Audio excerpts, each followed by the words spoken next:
Throughout Jewish history, Tammuz was always known as a sad month, the month associated with the fast of Tammuz and the horrible incidents associated with that date.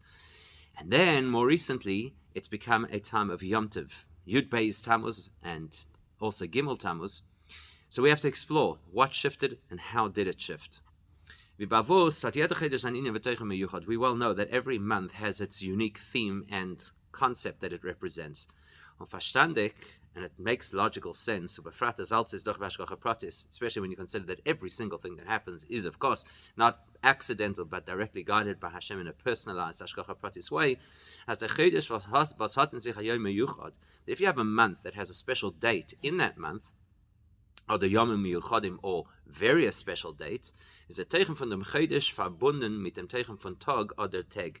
Then it must be that whatever the theme and message of that month is associated with and expressed by the unique day or days within that month. Ledugma, we use two examples. In Chedesh Adar haben die Yemei HaPurim aufgetan. You had the month of Adar, and then Purim had an impact on the month of Adar, as a ganze Chodesh is nefach yivorn lizman von Simcha. That the entire month, not only the date of Purim, the entire month was converted to a month of Simcha. As the Pasuk says, that it was the month that was transformed for them from depression to rejoicing. And that actually has a practical application, as the ganze Chedesh is kosher the Kriyas Megillah. The Talmud Yerushalmi tells us that in principle you could read the Megillah throughout the month of Adar because the entire month is influenced by Purim. And of course, much more well known, that as soon as Adar enters, that's when we start to increase Simcha. So there you see that a date influences the nature of the entire month. And the second example is Al Derech Chedesh Nisan. The month of Nisan, von Chodesh HaGeula. The entire month is called a month of Geula, redemption, liberation. And why? Because one date in that month, the 15th of Nisan, is the date that the Yidden were redeemed. So therefore you see that the dates in a month will speak to the core theme of what that month is about and possibly even influence the theme of that month. Now, Tammuz, it's not so straightforward, because when it comes to Tammuz, turns out that the significant dates represent two completely opposite themes. Let's first examine the special date in the month of Tammuz that is recorded in Nach, in Nevi'im. It's Tzom Ravi. It's the fast day of the fourth month of the year, that same from Shivasa Tammuz, which refers to the fast of the 17th of Tammuz, was in der Tag is Hufka Ha'ir, which is the date when the city was breached before the destruction of the Beis Hamikdash. And das is ein Klon in dem Chedesh, and that becomes the thematic representation of the entire month. This is verstandig von dem, was der Tzom ist sich Messiachas zum ganzen Chedesh, as you see it in the reference in the Pasuk, that the fast is associated with the entire month. It's called Tzom Haravi'i, the fast of the fourth month, in other words, the fast that is representative of the whole of Tammuz, dem Tzom fun Revi l'Chadoshim, the fast that is the fast of the fourth month of the year. So, if you go with that, then it would imply that the theme of the month of Tammuz is the opposite of joy, Puranios, misfortune. Especially when you consider that from the 17th of Tammuz you begin 3 weeks of mourning. So the first theme that catches your eye about Tammuz is a theme of misfortune and mourning. Yet on the other hand, is in unser Dern is Gale geworden, more recently in our times, it became apparent that there's another special day in this month, that has the exact opposite theme. This is not a theme of destruction, devastation, loss, mourning, but the theme of liberation and joy and redemption. When the Rebbe Shvei in Ganzen war frei geworden from Meisen Golos, because the Frierdiker Rebbe was completely freed from firstly imprisonment and secondly exile. Was das nicht gewesen kein Geula Pratis, it wasn't a personal simcha and a personal liberation. As the Frierdiker Rebbe himself writes in the very well-known letter about Yud Beis Tammuz, that Loi oisi bilvad gol HaKadosh Baruch Hu b'Yud Beis Tammuz. He says, not only was I redeemed on Yud Beis Tammuz, kim gam kol mechavei Torah Seina Akdosha, but everybody who holds the Torah dear, Shomer mitzvah, everybody who is observant. And then the key of that letter, even the person who is only Jewish in name. Was das ist alle Suge Yidden, that includes every single Jew that exists. Das heißt, das ist eine Chag Geula von alle Eden. In other words, Beis Tammuz reveals that this is a time of redemption, not for an individual, even if it's a great individual, but for the entire Jewish people. The exact opposite theme of Shivasa Tammuz, which is the beginning of Golus for the entire Jewish people. Now, Pikol Analysis verstandig. All of that implies, as the Inyan HaGeula is HaTeichen Ikri Klolin Ganzen Chedesh Tammuz, that therefore we must conclude, if this is a Geula that impacts the entire Jewish people, then it must impact the theme of the entire month, a month of Geula redemption. So we've got two opposite themes. Now, you may have a question, and the Rebbe will explain why it's not such a big question. It says, it's not a big deal to ask, how is it possible as that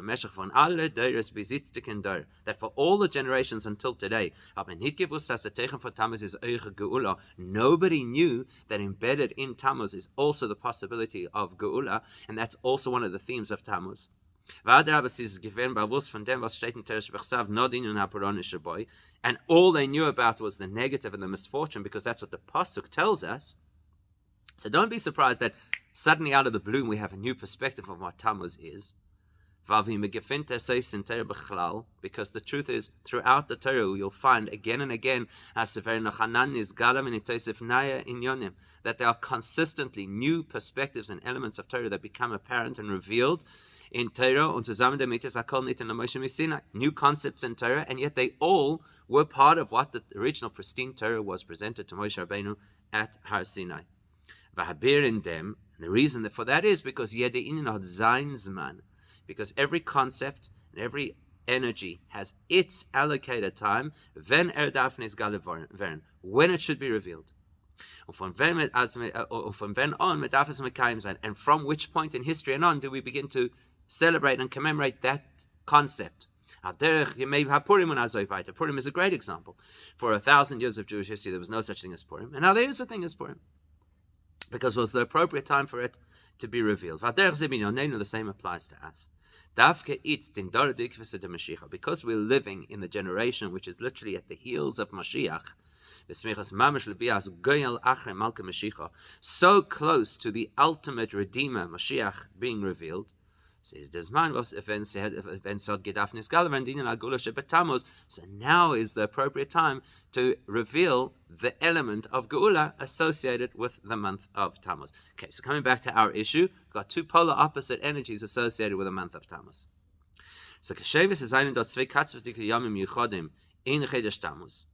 So now let's have a look. We've got these two dates on the calendar of Tammuz that are complete opposites. You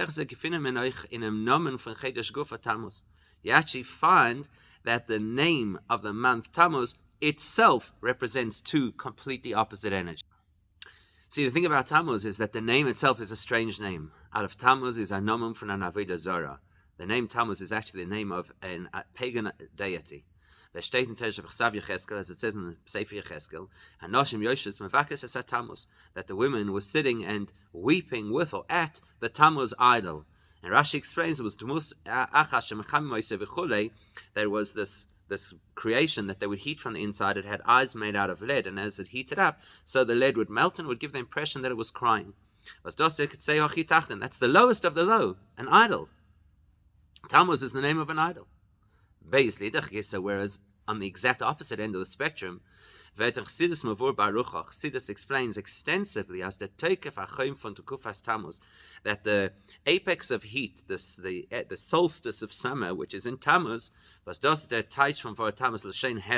actually the meaning of the word Tammuz, as Rashi alluded to, heating something up, is Chassidus explains that's an incredibly lofty level, the heat of Tammuz. From the Shemesh Gashmi, because the physical sun is a physical sun and behaves in the way that the sun does, because it's Vernishtalshel, because it's the evolved physical expression, like everything else in the physical world, which is just the evolved expression of a higher spiritual reality, as things are in their spiritual source, von Shemesh Havaya. Why do we have a physical sun? To represent the fact that Hashem is compared to the sun for all those reasons: heat, warmth, light, healing, etc., protection even. Shemesh Hamogan Havaya Lekim, as the pasuk says.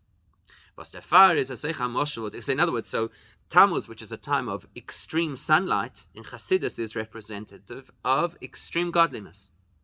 Was der Far is a Secha Moshe v'dugma if dem heder Hashinui l'mayla. That's why we use the sun often to represent things about Hashem. For example, to represent the consistency of godliness. And Yavai lo shanisi. I don't change. How do you know? Because the sun rises, as the Rambam says, every single day in exactly the same format, predictably. And as the Alter Rebbe uses in Tanya, sunlight compared to the sun itself as a way to express the bittul, the surrender or the actual non-existence of the world itself, because it's just motored by a source. The exact opposite of idolatry. Idolatry is all about ourselves, right? This is about losing self, complete acceptance of Hashem. So therefore, the glaring sun of the summer is an expression of what's really happening in a deeper level, an exposure of godliness. And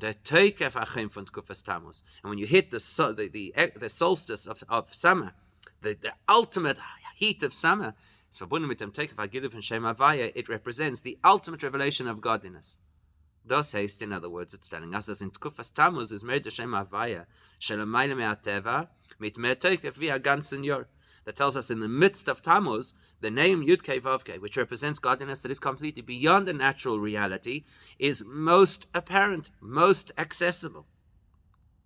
So just like you've got Yud Beis Tammuz and Shivaseva Tammuz, which seem to be opposites, Tammuz itself is a complete paradox. Avodah Zarah on the one hand, and yet on the other hand representing absolute godliness. The mitvet verstandige bepashtus, and that also helps us to understand what might have actually seemed to be a big question. Das was Eden rufen an achedesh mit avort, was is Hashem shel avodah zarah? You might well have the question: how do Jews name a month of the year after an avodah zarah? How do we say that? Says doch the iser. Do we not have a prohibition in the Torah of Hashem that we may not mention the names of idols? And Emes, you might argue from a technical halachic perspective, as kol avidas kechavim aksuv v'Torah, that any idol that is named in the Torah, mutar lahazkir shma, as the Rambam tells us. You're allowed to say the name of an idol which is mentioned in the Torah. Tammuz is ksuva b'Torah kanal, and we've already seen that in the Sefer Yecheskel. You have the name Tammuz.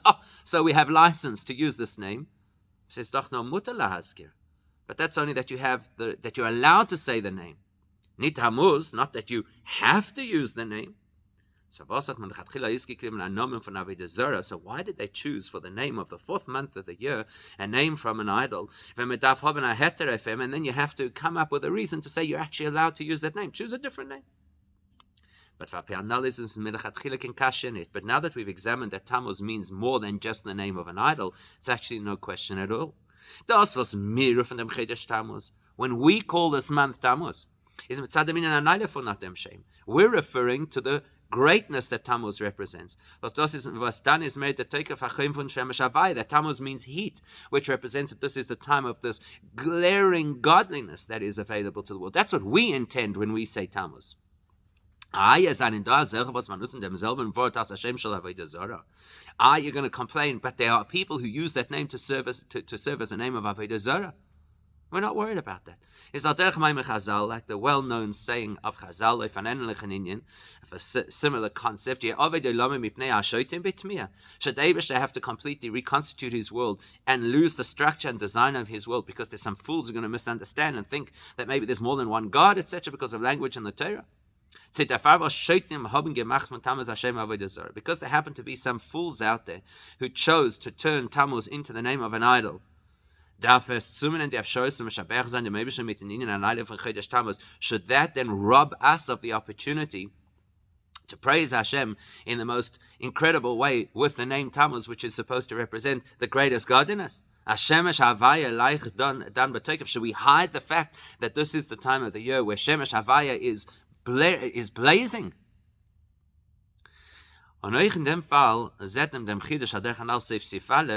And so here we see a similar innovative perspective about Tammuz, like what Yud Beis Tammuz comes to show us.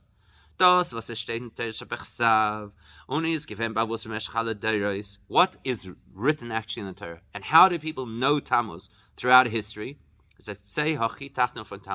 We only used to know the lowest level and experience of Tammuz, that it's idolatry and that it's a time of destruction and misfortune. As das Hashem Avodah Zarah. Dafka Pnimius HaTorah, but when you have access to Pnimius HaTorah, especially as revealed in recent times through Chassidus, is Megala Mefarsim Lakoil. Chassidus gives access that everybody can understand them in Tammuz, that there is a complete opposite end of Tammuz, that is at the highest level, dem Toikef HaChoim von Shemesh Havaya, this incredible heat and warmth of godliness. Now, so now we still have the question, how could the same month have two completely different energies? So maybe you'll want to explain it as follows. How could it be on the one hand a month of a fast to commemorate destruction, and in the same month a Yom Tov to celebrate redemption? So you might want to say as hi hanoisenes, the one is actually the explanation of the other. The tachlis from dem tzom is, why do we have a fast? The goal is not the discomfort of the fast. Because chas v'shalom Hashem wants us to always have a fast. Nor as der tzom soll nisafech v'en lesosin elesimchon omoyadim tovim. The whole purpose of a fast is that down the line it should be converted and become a time of Yom Tov. Und das ist movement mit akolshkem for sibas hatzem golus. And it definitely has to be this way, because why do we fast? Because there was golus. What's the purpose of golus? That there should be golus? No, the purpose of golus is something else. Was tachlis is not the golus gufa. The purpose of golus is not the golus. Chas v'shalom. Nor areis again from golus and zeicha zayin to geula. The whole purpose of golus is to break free of the golus and reach geula. So if the fast represents golus, just like golus itself is not the tachlis, and it's the whole point is to break free of golus, certainly the fast cannot be the purpose, and it has to be to convert the fast into a time of simcha. To remind us of this, to remind us that we have to do everything in our power to shatter golus, and the only way to break golus is to fix what caused golus in the first place, as we say in our davening, our misbehavior. Therefore, the Eibishter put into the month of Tammuz, the time which is a time associated with misfortune. He stuck into that month, a tog fun geula, a day of geula, to remind us that's the goal, that's the aim. On our derech v'in Chodesh Av, you actually find the same thing in Chodesh Av. In the month of Av, which is the ultimate month of mourning, there is a great Yom Tov, which the Gemara calls the greatest of all Yomim Tovim, the 15th of Av. And you have Shabbos Nachamu, was der Mond wegen der Nechama, which reminds us of the consolation was wird kommen auf der Avedas von Tisha B'Av, which will come to respond to and console and replace the mourning of Tisha B'Av. And if the Gvuras v'dinim v'chedesh Av b'chlal, and which will remove all of the difficulty and strictness and harshness of Av. So maybe that's what it is. The goal of every Golus is Geula. So what does the Eibishter do? In a month of Golus, he sticks in a date of Geula, and that will help us to be able to remember what we should be working towards. But when it comes to Chodesh Tammuz, this is actually not a sufficient explanation for two reasons. Val Aleph, number one, das wird given matim, wenn der Tag mit dem Teichen von Geula kommt nach dem Tag aus Mann, was ist madgish dem Golus. That would have made sense if first you had the day that represents misfortune, like Tisha B'Av, and then you would have the day that tells us, now the goal is to break free of that misfortune and achieve Geula through our work to do Tshuva al to the Geula, like Tu B'Av or Shabbos Nachamu. And there Chodesh Av was Chamisha B'Av, was Chamisha B'Av b'Shabbos Nachamu kommt nach Tisha B'Av, right? That's the template of Av. First you see and feel the misfortune, and then you have the possibility of transforming it. But because in Tammuz it turns out the other way, that the day of celebration precedes the day of the fast. Is therefore mashma that implies as the inyan hagula shebetammuz that the redemption aspect of Tammuz is nicht der beginnas geula was kommt später als die Zon tachlis von Golus. It's not that there will be Golus, but the purpose of Golus is to eventually reach geula. Doesn't sound like that because it's in the wrong order. Now, fakert gora geula was is als hakdama zu Golus. If anything in Tammuz, it sounds like the geula that we're celebrating is a preparation for the Golus because it comes first on the calendar. Secondly, Beis, when die zwei Yonim, if these two principles or concepts, Golus und Geula, kommen zusammen in ein Meshech Zman, in ein Chodesh, if they follow in one period of time, in 1 month, es verständlich, als Beke darf sich der Herr in der Indien, was ist ihr Ikke, Tachlis am Mechuven de Geula. So if the two follow together, you would want the feeling to be that the Golus is the means to the end, and the main theme, and the main feature, and the main focus is the Geula. That's what you'd expect. Even if you have to sense the element of Golus as well, because by feeling the intensity of the Golus, you appreciate the greatness of the Geula more, as it says about Tisha B'Av, because the Jews were struck twice on Tisha B'Av, two Batei Mikdash, kommt noch den Nechama b'chiflayim. Therefore, the response is double consolation, Nachamu, Nachamu. It's a sabra tofel zu geula, but the Golus is just there as a means to an end, secondary, less important than the geula. Says Asiba zum spätigen Eloi fun geula. It's just to facilitate the goal. What you need to feel is the goal. You need to feel the geula. You need to feel that that's what we're focused on. And that could explain also why it is that we renamed the month of Av. Wer ist gebracht in Targum Mishnah dem Wort Menachem. Menachem Av. We call it Menachem Av. Why do we do that? So madgish sein gleich bei sein Nomen, that as soon as you encounter the name of the month, you'll already feel the emphasis as der chodesh zikaron nit gevuris v'dinim. That the real purpose of this month is not the harshness, not the nichum auf den yonim von Av, but rather that the main focus of this month is to reach the time of comfort, the geula. So that's what should happen in Tammuz as well. You should feel the geula more than you feel the golus. In that case, we need to understand. If we're going to say that Tammuz, like Av, is primarily a theme of geula, so wie kommt es? How is it possible? As a Moshiach von so viel Deires, how is it possible that for so many generations, hat man nur gewusst wegen dem Tofel der Tzom, all we knew about was the fast, which we are now arguing is actually secondary to the theme, and the Ikar Shabbat is given nicht bewusst, and the main theme Geula was hidden. How's that possible? So von dem alles verstandig. So therefore, we have no option but to conclude as the Teichen for Chodesh Tammuz is Taka Dinyan Atzayim Shabbai. That actually the main theme of Tammuz is actually the fast day. Nor in dem Gufa seinen Faran zwei Oifanim. It's just that when you focus on the fast day, there are still two possible ways to look at it. Wie zu verstehen dem Dinyan Atzayim, how to understand the fast. Aleph, the first and most natural way to understand it is wie is bechitzonius. As things appear in the most obvious superficial way, was dann zette sich wie a Sach von Peronius. It's a fast day, it's a time of misfortune, it's a sad day. That's the most accessible, obvious approach. Beis die Pnimius von Tzom, or we could choose to look at things from a deeper, more internal perspective. Der Tzom wie wird seine Yosid love. What will this fast become in the time of Moshiach? Was damals wird sein Venigla Kvoid Havai, when the Eibishter's glory will be revealed. And then it will be a tog von Sosin v'simcha moyatov. The same date will be a day of celebration.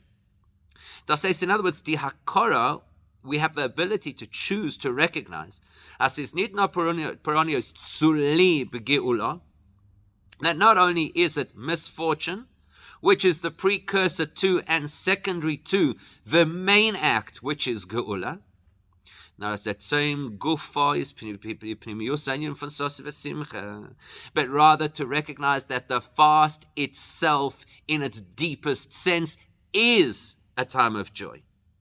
Weil euch die Pneumius, die Peronius allein seine Pneumius an Ausdruck von der Meibishens Ahavot zu Eden, because Tammuz allows us to appreciate not only when you stop suffering is it a time for celebration, but the difficulty itself is a reason to celebrate. Which sounds strange, because it's an expression of Hashem's love for the Jewish people, was der Fall is, and therefore, as the expression goes, Alter Rebbe uses in Tanya, Kemosho Melech Godel v'Noira. Imagine this incredibly powerful king who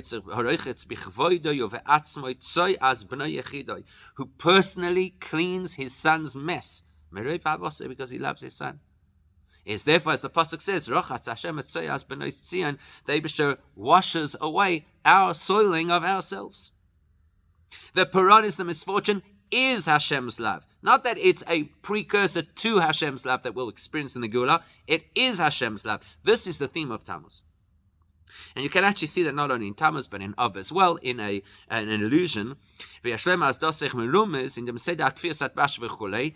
state of the Jewish calendar, using the famous Atbash letter exchange system, illustrates us was something that is quoted by very great sages of Judaism as Tisha B'Av, the date of Tisha B'Av, which will always be on the same day as Tisha B'Av, and of course Shivasa B'Tammuz is the beginning of what would eventually be the destruction of Tisha B'Av, is Chal Allemol in demselben Tag in Woche wie der Yom Rishon der Pesach, will always be the same day of the week as the first day of Pesach. Das heißt, as beide seine Bepnimis ein Inyan. That implies Pesach and Shivasa B'Tammuz and Tisha B'Av are all the same theme, and Oistuk von Chasdei Yisborich, they all express Hashem's kindness and love to us. In Pesach, it's an obvious way, and Shivasa B'Tammuz and Tisha B'Av, not such an obvious way, but no less love. In fact, maybe even more love. V'adarabba. In the din is Meluvash Pnimius Ahava. When there is strictness, that in fact implies the deepest kind of love. You're not going to discipline somebody you don't care about. Where do you see more love? In strictness, in response, in consequence. For example, a father who punishes his child, he did something he shouldn't have done. He shouldn't have done this thing, and now his father has to punish him.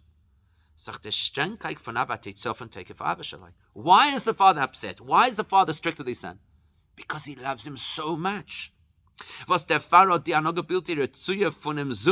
the misbehavior of the child bothered him so much. To the point that he reacts in a way that's against his nature. His nature is to love his child. But here it's touched him and hurt him so deeply he has no choice but to respond. And therefore, what is the expression of deep love in this situation? Strictness. It's on that basis Chassidus explains why Tisha B'Av will be a Yontiv in the time of Moshiach. Not just an ordinary Yontiv, but the ultimate Yontiv, greater than other Yomim Tovim. Because if you think about it, everybody can acknowledge logically that when we rebuild the third Beis Hamikdash, obviously we're not going to mourn the destroyed Beis Hamikdash. Why mourn? You have the Beis Hamikdash. But what's the big yomtiv? It's just that we are no longer in a state of sadness and depression. And it should just be like the problem was neutralized. And all that should happen is Tisha B'Av should no longer be a sad day. Why is it going to be a mega yontiv? The explanation is it's because the real meaning of Tisha B'Av is the pnimius ha'ava shel hamaylo. It's the day of the deepest love of Hashem from on high. Now, as long as we're living in our world and all we could feel from Tisha B'Av is the so-called anger and the so-called strictness, in Zman HaGolus, as long as we're in Golus, and the Pnimius Ava is Behelim, and the deeper love from Hashem is completely hidden. Well, As long as we can't feel the deeper love that this day represents, then it's going to be a day of mourning and of fasting. But once the consequences have been completed, and therefore the anger is gone, which is what the experience will be in the time of Moshiach. So what remains? The love. Like the parent who's disciplined the child, and afterwards they want to just hug their child. And they just want to express love to the child, because really what motivated the consequences was love. The love that was always associated with this day, naturally it will then transform into a day of tremendous, tremendous joy. That's the theme of Tammuz and Av. These are days of joy, days of love. We just don't see it yet openly. That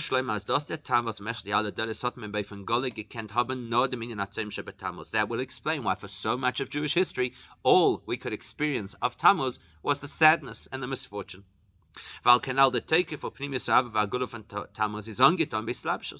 Because we already discussed that this is great love from Hashem, but clothed in an expression of strictness and harshness. Not in Dora Dikvis to the Moshiach, but when you're in the time just before Moshiach comes. When you can already start to taste, you can already see glimpses of the Geula of Moshiach. Now it's time for us to begin to taste the reality of these dates. Now we can start to sense that this is a time of year, and these are dates of the calendar which are actually associated with the most amazing holiness and love and connection. In order to assist us to have that experience, the Eibishter created al Sachon of Aktoma to Bein HaMitzorim, that before we get to Bein HaMitzorim, to get us into the right headspace to appreciate what the Bein HaMitzorim truly is, the Nesfen Beis and Yibel Tammuz, the great miracle of the Frierdiker Rebbe's release. Befrat, as in der Gula haben sich ausgedrückt die zwei Ketzavis Anal benegert zu Gottes Bechlal. Truth is, in the story of the Frierdiker Rebbe's release, you actually see these paradoxical ends of the spectrum. In the story, you can first see that the process, the first phase of the story is this tremendous harshness. From the because as we know, the real light comes from and as a result of the darkness. But when that chapter of din, of strictness, was over, now you can see straight away that what was really behind all of that darkness, it was all an expression of absolute kindness and absolute light. So let's see that in the story. Von einer Seite ist der Rebbe durchgegangen die Yisurim und Inuim von Meisef dem schwersten Eufen. The Frierdiker Rebbe's personal experience during his arrest was absolute pain and torture. To the point that they actually wanted to sentence him to the opposite of life. Yet on the other hand, haben gesehen in der Geula von Beis Tammuz. But when it came the time, the moment of the Geula, we saw not the Befreiung von Rebben. Not only that the individual, the Frierdiker Rebbe, was released from prison, but we were now able to see in retrospect that every step of the process that led to the Geula was not to limit the Frierdiker Rebbe and his experience and his activities. In retrospect, we could see the overwhelming kindness, that this was actually carving a path to expand and grow the Frierdiker Rebbe's activity in an unprecedented fashion. To the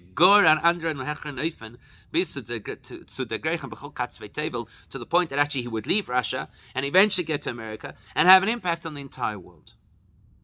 Velashen Azal, or to use an expression of Chazal, was the Rebbe Nishvas Eden ad genutzman again the Meise von Alter Rebbe, which the Rebbe Rashab used with reference to the Alter Rebbe's imprisonment. Hazayis hazeh. What's the nature of the olive? Specifically, when you crush the olive, that's when it emits its oil. In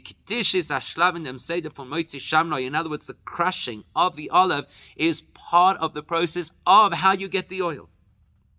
The crushing experience in Golus, in prison of the Friedrich Rebbe, brought out the oil of transformation of the entire world that would follow. Or noch mehr. Beyond that, die Gula von Beis Tammuz und euch mehafach even einem von den meisten Golus Tag Gufa von Beis Tammuz in a Tag von Sosen v'Simcha.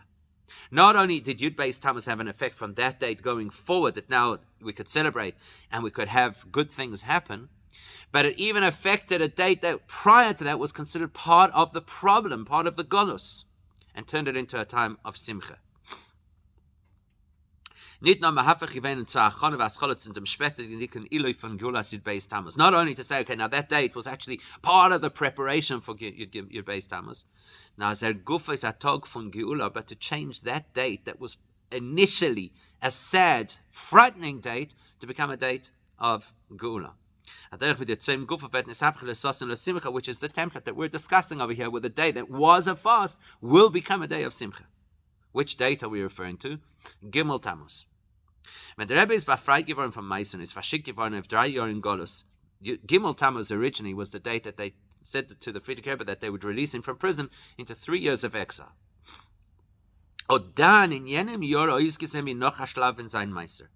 First of all it looked like at the time was an extension of, or the next phase of his imprisonment. A Verschickung zu sein in Golus. Wasn't freedom. It was to go to exile. Was in gewisse Protem ist das azay schwer wie Misse, wie der Chinuch ist das Masber. To be in exile is akin to dying, as the Sefer Chinuch explains for the concept of Arei Miklot. Not only that, but people at the time were not sure if the Friedrich Rebbe being sent to exile was in any way a lesser sentence than being in prison. Why? Or maybe it was just because there was tremendous international pressure to release the Friedrich Rebbe, and maybe they were just playing to the crowd. So they, okay, we'll release him. And then when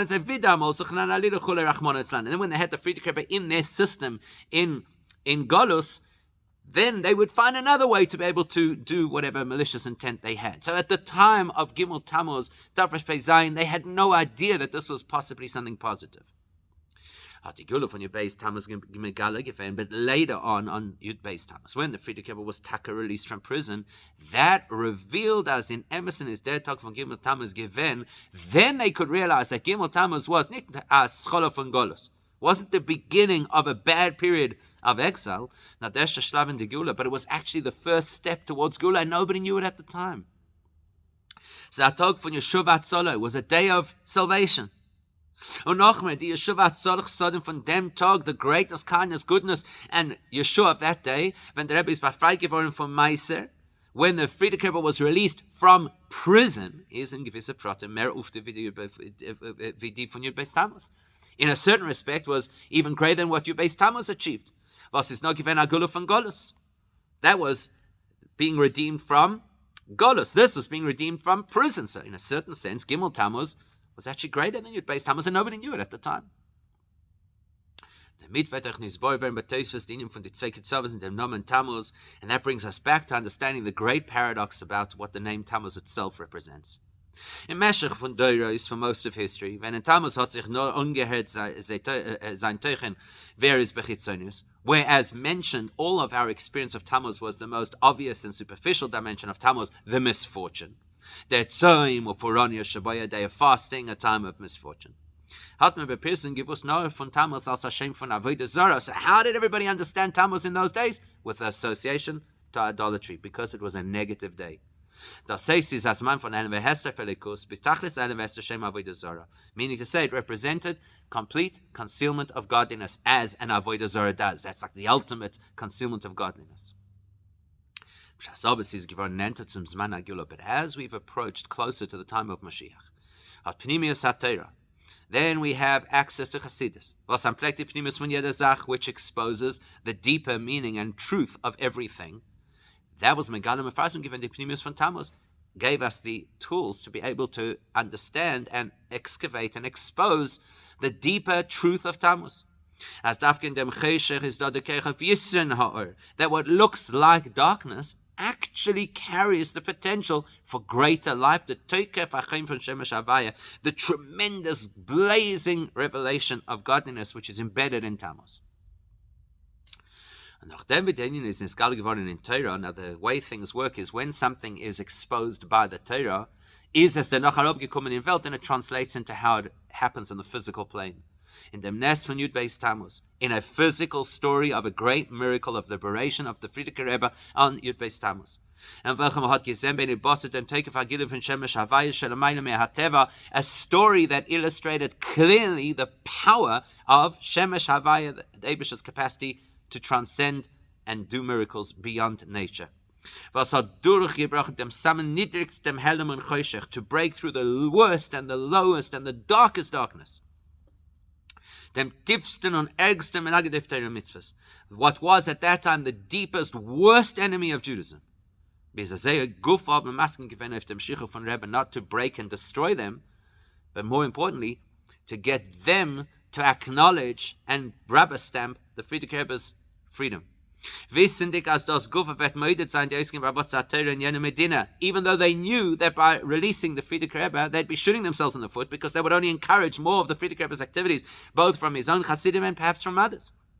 Das heißt, in other words, as dieselbe, was haben arrestiert dem Rebbe, zu lieb seine Arbeit in What's Torah chole, means the same people who arrested the Frierdiker Rebbe because they were opposed to his efforts to spread Torah, haben sie Guf Maskim given to Teisves and not their Arbeit in Jene Medina. They were effectively acknowledging and endorsing continued and increased activity in their own country.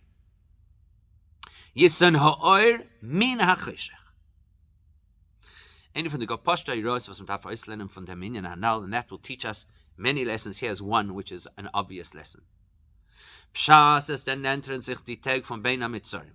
As we approach the time of Bein HaMitzorim, und er hebt sich an hereintachen, wie groß ist die Finsternis von Zman HaGolus bechlal und von dem Zman von Ikvus dem Moshiach befrat. It's a time where we think about how dark the Golus is, and especially now.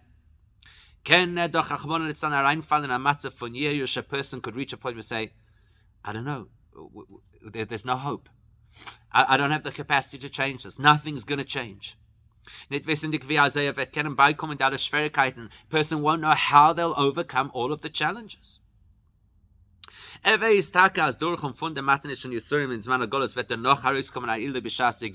person knows that all of our troubles now will eventually translate into a Geula that will happen later. Aber jetzt gefindt sich dort fort in einer finsteren, bitteren Golus. But now it's so dark, the Golus is so bitter. Wie kann jetzt beikommen der Schwierigkeiten? How can I today overcome the challenges of today? I'll wait till Moshiach will come, then everything will be okay. But today? Oh, that's the lesson of Tammuz. Was then tun is meirer as Aderabah, to the contrary.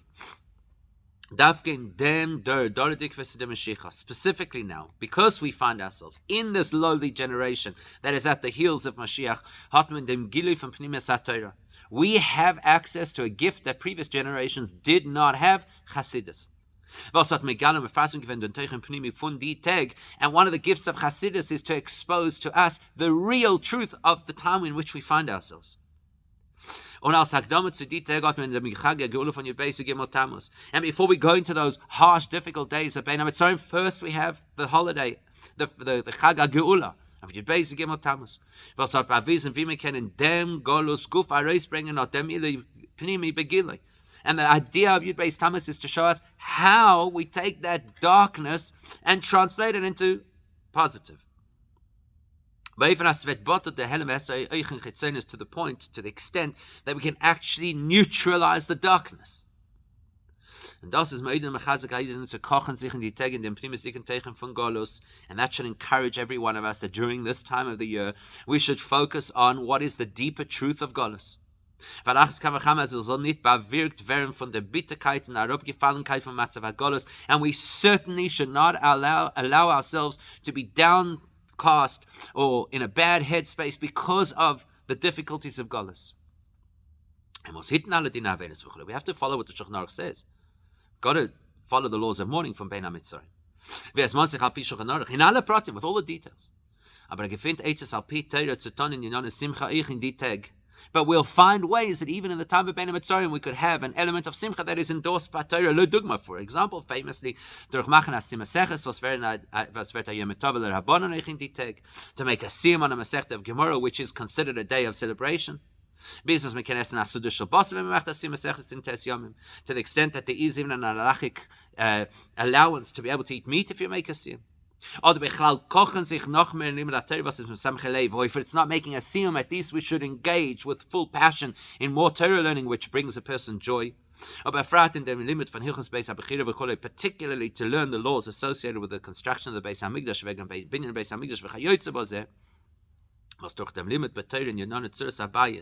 By us learning about the Beis HaMikdash and what the Beis HaMikdash looked like, is so the Medrash tells us that the Eibishter considers us as if we built the Beis HaMikdash. All of that approach, learning Torah specifically about the Beis HaMikdash, will bring out the truth of what lies within the essence of Bein HaMitzorim, the Bein HaMitzorim as it will be revealed in the future, that these days will be converted into days of tremendous Yom Tov and celebration, and it should happen, Mitzvah Hashem, even before Bein HaMitzorim.